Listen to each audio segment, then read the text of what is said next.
Hi friends, நம்ம இன்னைக்கு இந்த வீடியோவில் என்ன பார்க்க போகிறோம் அப்படின்னா, இந்த மாதிரி ஒரு கியர் ப்ரொஃபைல் இருக்குன்னு வச்சுக்கோங்க. இதில் வந்து நமக்கு நிறைய டீத் இருக்கு. இதில் வந்து ஒன்று ஒன்றா நம்ம எத்தனை டீத் இருக்குன்னு கவுண்ட் பண்ணுறதுக்கு டைம் ஆகும், இல்லை மிஸ் பண்ணிடுவோம் ஏதாவது ஒரு டீத்தை. 1 2 3 4ன்னு கவுண்ட் பண்ண முடியாது. அதனால நம்ம வந்து அதுக்கு ஒரு சின்ன ட்ரிக் யூஸ் பண்ணுறோம். அது என்ன ட்ரிக் அப்படின்னா, ஃபஸ்ட்டு ஒரு வயர் ஃப்ரேமில் போயிட்டு ஒரு லைன் எடுத்துக்கோங்க. ஏதாவது ஒரு இடத்துல இருந்து ஒரு லைன் ஒன்று ட்ரா பண்ணியாச்சு. ஃபஸ்ட்டு இதை ஹைட் பண்ணிக்கிறேன் இந்த வியூவில் போயிட்டு. இப்போது இந்த வயர் ஃப்ரேம் செலக்ட் பண்ணிக்கோங்க. செலக்ட் பண்ணிவிட்டு இதை ரொட்டேட் பண்ணலாம். இதை எப்படி ரொட்டேட் பண்ணுறது அப்படின்னா, இங்கே நம்பர் ஆஃப் காப்பீஸ் கொடுத்துக்குங்க. இதில் வந்து டோட்டல் ஆங்கிள் எவ்வளோ இது 360, அதனால 360 கொடுத்துக்கலாம்.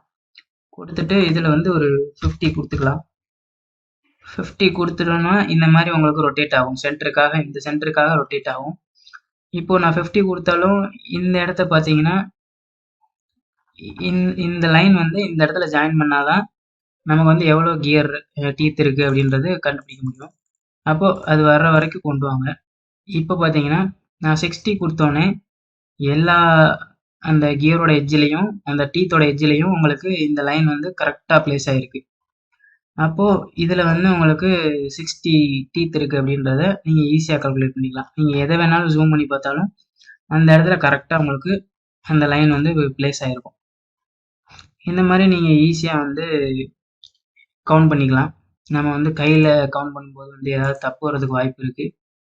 இது ஒரு சின்ன ட்ரிக்கு தான். இது உங்களுக்கு யூஸ்ஃபுல்லாக இருந்துச்சுன்னா யூஸ் பண்ணிக்கோங்க. ஓகே ஃப்ரெண்ட்ஸ், நம்ம அடுத்து வேறு ஏதாவது ஒரு வீடியோஸில் பார்க்கலாம். பை.